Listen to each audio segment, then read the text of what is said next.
You hear what the fuck they said? That they want to come up with a law that says you had a right to fuck anybody's country, no matter what their laws are, no matter what their rules are, you have the right to fuck them. Now, they can get some votes. It ain't about the votes. So now the United Nations has stirred up this Security Council, which will soon take on more members. And it will be called the Supreme Security Council with a lower level called Security Council. They're going to let the people of color hang around the lower thing, but the other one's going to be the only ones with the revoking power in the Supreme Security Council. Check. Now, check this out. The Observer, Sunday, August 25th, 1991. This is the British Observer. Unraveled, Bush set to police the planet. Listen to this. The collapse of the Soviet Union and the aftermath of the coup leaves the United States the one unchallenged and unchallengeable world power. Its military domination and the triumph of its political and diplomatic systems are now complete. Now that means that there was a war amongst the whites about who would be Big Daddy. Now y'all remember when Homie was under question of whether he was going to sell out? Homie actually held until Big Daddy emerged from the clouds so we could see just who Big Daddy was before he crowned his ass with his little beat-up thing. Right? Now, In Living Color been doing some heavy shit lately. I like to see these brothers coming on. They dropping some heavy shit. That brother, when he come up from the cave, him and the old man had been down in the cave trying to free from slavery, and they come up with some niggas say, oh yeah, I can love the white, I can love all them. The brother said, bro, you better, they gonna get you. Look, they got the dogs, right? That was some funny shit.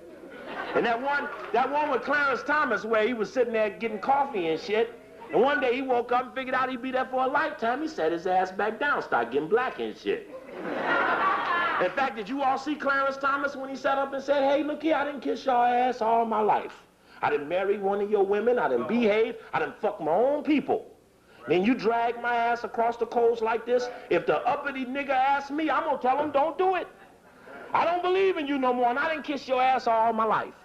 So Carter G. Woodson said we need a door that's gonna be out the back, then we better get another door, because some of them niggas coming home. But send them to the basement, don't let them on the first floor. You gotta go downstairs. They gotta go downstairs for retraining. Now, my point to reading this story is that I'm very happy that God put me in the position to be around the one who beat all of the others. In other words, if you consider yourself a righteous person and you want to do battle with the core of negativity, then you're living in the land of the one who rose up to be the strongest of all of them. And he used his money and his military and his media confusion to make it all come about. Now, so now Intel-Pro is the conspiracy to say it's no conspiracy. See, when the paper come up, it ain't gonna say, yes, Coakley said it was a conspiracy, said a lot of people was shot and shit. No, it ain't gonna say that because that's a part of now Intel-Pro, to lessen the people's apprehensions. Now, let's do this here. Now, here's another article. Nakasone says that actually he don't like the Security Council option. He wants the G7 to be the leadership group. G7. Now, here's an article here.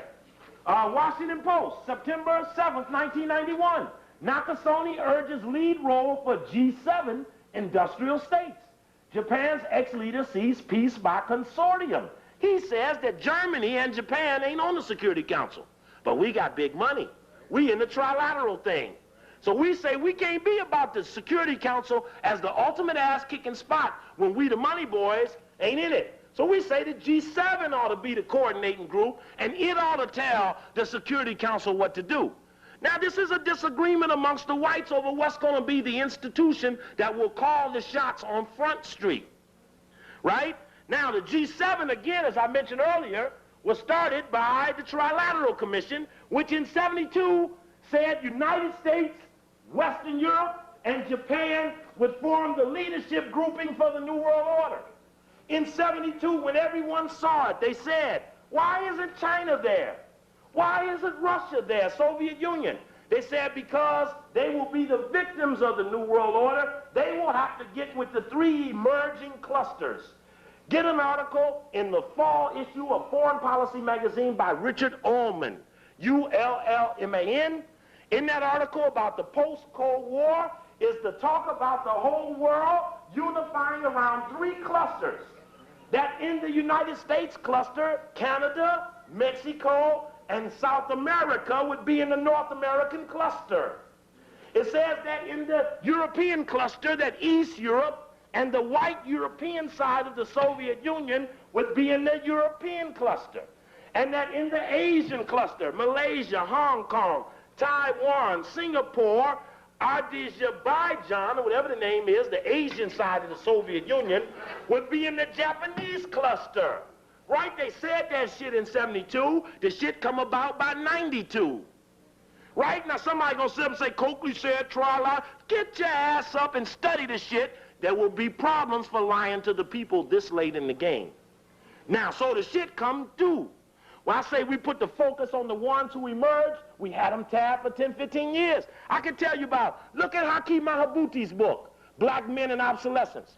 Look in the book, no, it ain't so excellent. Look in the book on the chapter on black and Jews, where he then in the second paragraph makes a subtle remark against myself about speaking against the Jewish people, and 2 pages later, he says, is there a Jewish conspiracy to run the world? He says, I don't know. But if you read Enemy's Class of the Racists or Plan to Planet, you don't notice it's the same guy. If you get this book here, The Secret Relationships Between Blacks and Jews, produced by the Nation of Islam, you match this book with Hakeem's chapter on black and Jews. No doubt about it. Maulana Karenga, he another one in the conspiracy to say it's no conspiracy. I have to call out for you, the black people that give me a hard time when I'm trying to lay the weight and get the indictments for the one who done the murders to the blacks and the whites. Other people stand up and say, I don't see shit. Usually they have relationships with whites, which makes them unable to see clearly. Now, let me go quickly. Now, so the annual economic summits, the meeting with Ford, the first France meeting on the annual economic summits produced the G7. It's a fact. The three cluster theory is clear. Richard Ullman talks about it. But Richard Ullman also said in that article, he said, well, what about the third world is a code name for the first world. You see, how you going to be first but called third? So we won't call ourselves third world no more. We the first world. I don't know what number they come in. They probably seventh world, sixth world. Now, they ain't 7. That's too good of a number.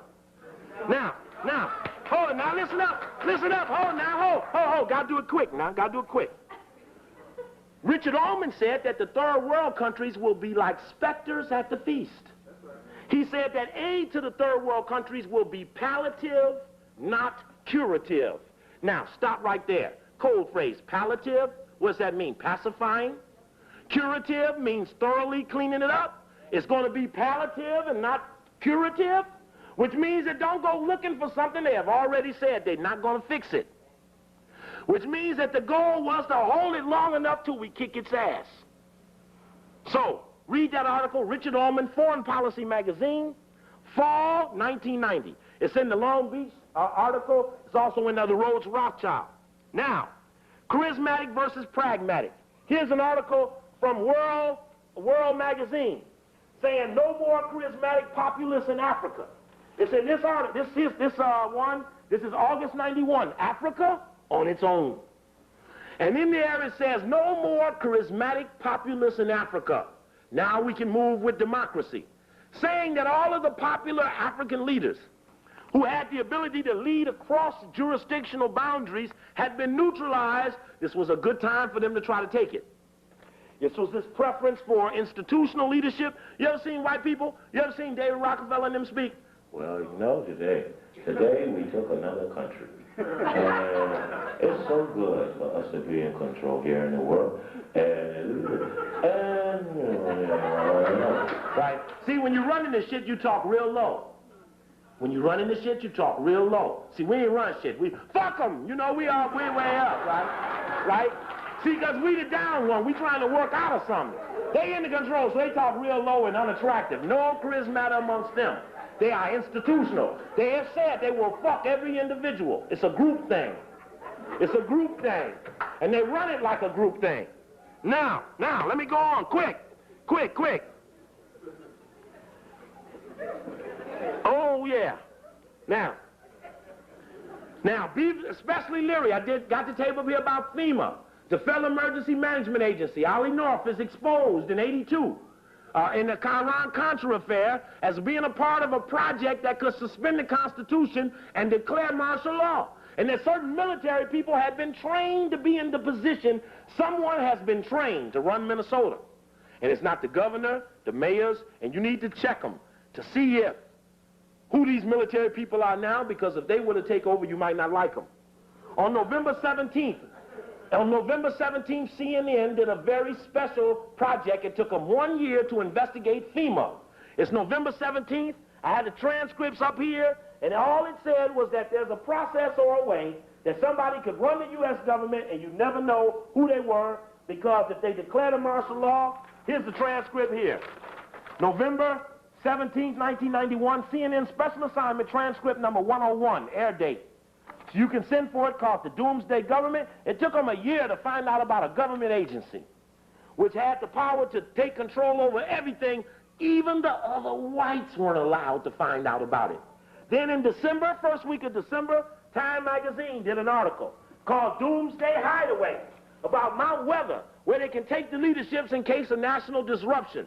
This is a Time magazine, December 9th. Says it talks about everything there and how you can't even drive up there and how it's hooked into the mountain and the guards standing posts and stuff. Just check these things. The FEMA tape will talk to you all about that, but where's Ollie North? He in the street. Poindexter, Secor, all of them got 2 years probation. Don't that strike anybody as strange? Mike Tyson ass going to deep jail, right? Them motherfuckers could steal money. They can do whatever they want. They go to the street. They let Ollie North off because he knows enough to fuck other white men, so they let him go. And so he'll live as long as he don't tell on them, right? Now he get on the show, Donahue and all them, don't nobody bring up the secret government shit. Don't nobody even have the right to ask him because they're scared. And if you check the Iran-Contra hearings, a little white congressman, Jack Brooks of Texas, brought it up and Inouye kicked his ass and said, shut the fuck up. We will not get into this at this time. Right? And Stokes, the only black man up there, instead of him talking about it, he gives some shit about his mama cleaning clothes and washing floors and shit, how glad he is to be a fucking ass American. But you see, they didn't force Stokes to get his ass out here and say, open up the files. But I'm going to tell you this here, don't fall for the file trick. How somebody done fucked and killed a bunch of people, then you going to let them hand you some paper and you going to believe this shit. Don't fall for the file trick. No, the result of the Kennedy whole thing ain't about getting the files. It's about getting the murderers. We will only settle with the murderers. Give us the murderers, not the information. We got the information. When you get that book, Reasonable Doubt by Hurt, you will see in there that the last person to see David Ferrie alive is a reporter from the Washington Post named George Lardner. George Lardner on May 19th, 1991, wrote an article in the Washington Post condemning the movie JFK, which didn't come out till December 20th. The man stole the first draft of a 6-draft screenplay and condemned the movie. It had never even been made. But since Lardner was the last one to see David Ferrie alive, he thought maybe he was in the script. Check. Clay Shaw, in the book Reasonable Doubt. Clay Shaw was revealed later to work for the CIA. Get Reasonable Doubt and look at the 30 countries he informed on. Look how he worked for the CIA Domestic Contact Division. But you also need to know that Clay Shaw was the program director for the Foreign Policy Association in New Orleans. The same Foreign Policy Association that produced that little article I told you about in 1990, talked about palliative, not curative. In other words, I want to hook Clay Shaw into the Rockefeller Network so you understand who his daddy is. Cyrus Vance, Nicholas Katzenbach, now head of BCCI. He's a director of the Washington Post. He's the one that wrote the memo to Bill Moyers, said we got to make sure Oswald ain't revealed as being part of a conspiracy. Nicholas Katzenbach, how Bill Moyers get on PBS? For fucking the Kennedy thing. He was Johnson's press secretary. One of them McNeil learners, they was in Dealey Plaza. That's how you get a TV show. Dan Rather, how did he get on the evening news?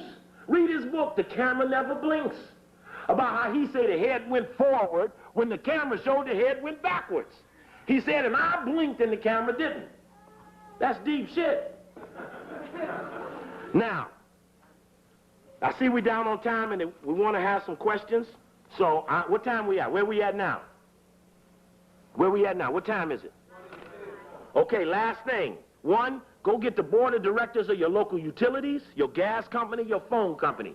Get those names of those board directors, tack them on your walls. This will come important at a later date. Two, find out who buys the bonds to your municipality. Find out who bought the bonds. Find out who the chief financial